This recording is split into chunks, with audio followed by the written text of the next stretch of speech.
আরব আমিরাতে বাংলাদেশিদের ভিসা কঠিন হয়ে আসলেও দক্ষ কর্মীর চাহিদা রয়েছে বলে জানিয়েছেন বাংলাদেশের consul general BM Jamal Hossain. Dubai প্রতিনিধি সাইফুল ইসলাম জানান, স্থানীয় আজমান নাইমিয়া এলাকায় বাংলাদেশি মালিকানাধীন পদ্মা রেস্টুরেন্টের উদ্বোধন অনুষ্ঠানে জামাল হোসেন কথা বলেন। এ সময় তিনি আরও বলেন, দেশটির সরকারের নীতি অনুযায়ী তারা দক্ষ কর্মী নিয়োগে সব সময় উন্মুক্ত, সেখানে নারী কর্মীদেরও সুযোগ রয়েছে। এছাড়া বাইক রাইডার হিসেবে দুবাই ট্যাক্সি ৩,০০০ বাংলাদেশি আরব আমিরাতে নিতে আগ্রহী বলে জানান তিনি। অনুষ্ঠানে হোটেলের পরিচালক বুলবুল আহমেদ মুকুল সহ হোটেল কর্তৃপক্ষ উপস্থিত ছিলেন।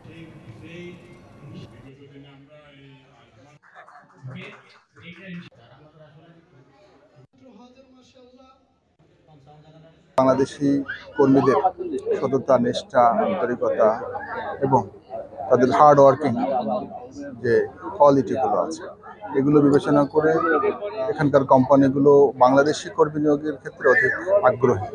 একটা নতুন যাত্রা শুরু হলো এবং বাংলাদেশ রেমিটেন্স অ্যাওয়ার্ডে যে এই উদ্যোগগুলো আমরা দেখতে পাচ্ছি কতটা ভূমিকা রাখছে।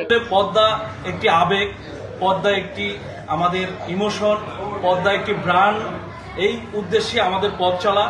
নগদের কাছে সব গ্রাহকই প্রিয়, তাই তো সারা দেশে ক্যাশ আউট চার্জ সবচেয়ে কম।